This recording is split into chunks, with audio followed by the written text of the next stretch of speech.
Happy Easter, friends. I am so glad that you are here and so excited to talk to you just a little bit about Easter. So let's get into it.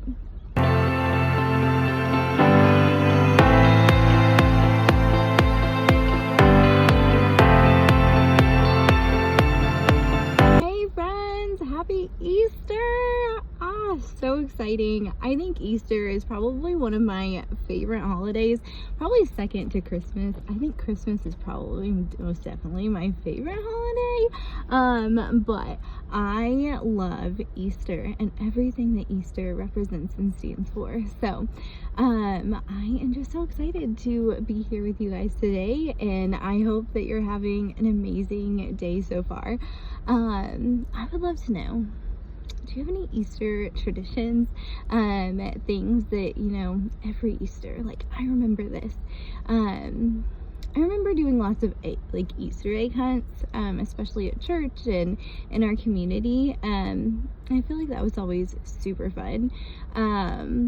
Of course, we've always went to church Easter Sunday, and I think some of my favorite memories with going to church were definitely sunrise breakfast. We would go and have breakfast before church, I'm pretty sure. I don't exactly remember. I was pretty young. Well, I wasn't that young. I think I was in maybe middle school, elementary to middle school.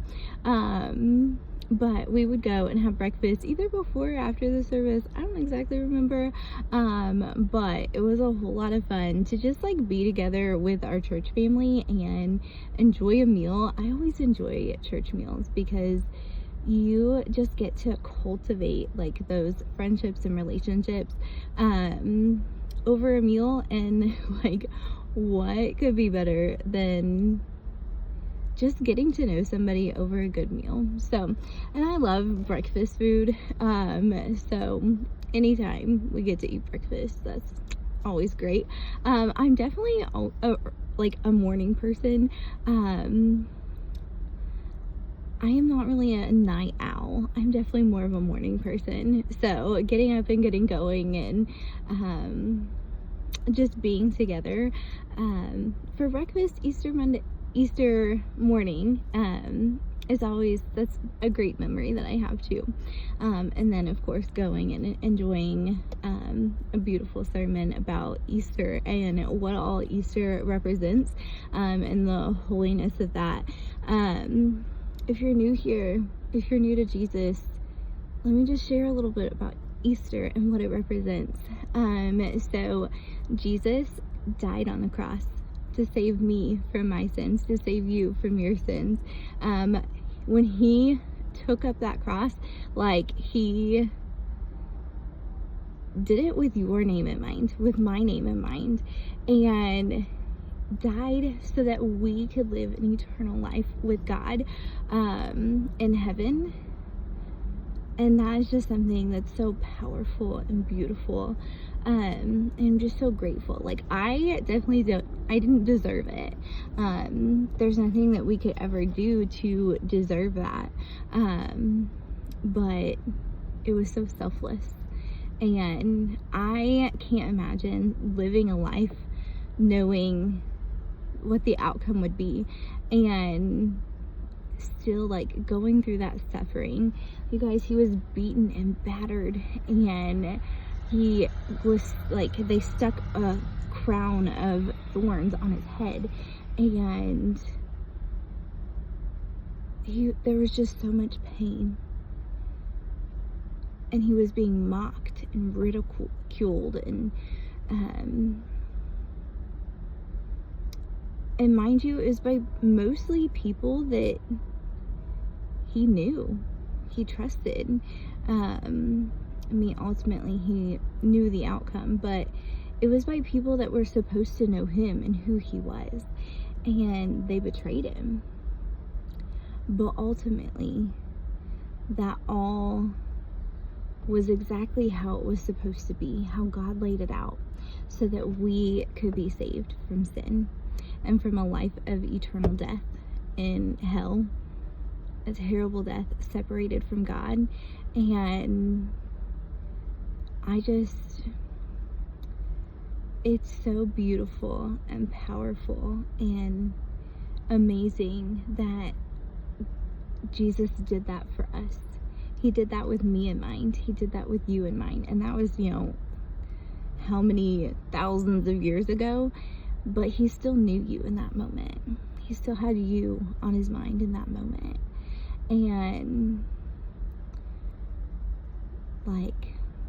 God loved us. He loved the world so much that he sent his son Jesus to live a perfect, sinless life here on earth, to die for our sins so that we could live in heaven with God forever. If we just accept Jesus and his gift of salvation and repent of our sins. And so not only that's Good Friday, he died on the cross, and guess what, there was mourning, there was sadness on that Good Friday, but that's not where the story ends. It's not where it ends, friends. He died that painful, brutal death, and then 3 days later rose again. He rose again so that because he's coming again. And it's just so incredible. And if you think about, I'm not gonna go into that, it's okay, but it is just so powerful. He rose again, and he will be returning one day, friends. And my prayer for you is that when he returns again, you get to go home to heaven with him. And so if you don't know Jesus, I know I just gave a little tidbit, a little glimpse of that, but if you don't know Jesus, my prayer for you today is that you will come to know him. And if you don't have somebody to talk to, I would love to talk to you about Jesus and his beautiful gift and his sacrifice, and that he loves you and has you in mind. And I would just love to talk to you about that. But again, I hope that you have a beautiful, happy Easter, and I will see you guys on the next one. Enjoy your day. Hey friends, thanks so much for being here. I'm so glad that you're here. If you want more like this, more faith-based, more encouragement, baking, homemaking, fire wife, I am so glad that you're here. You're in the right place. So follow along, like, and subscribe. See you later.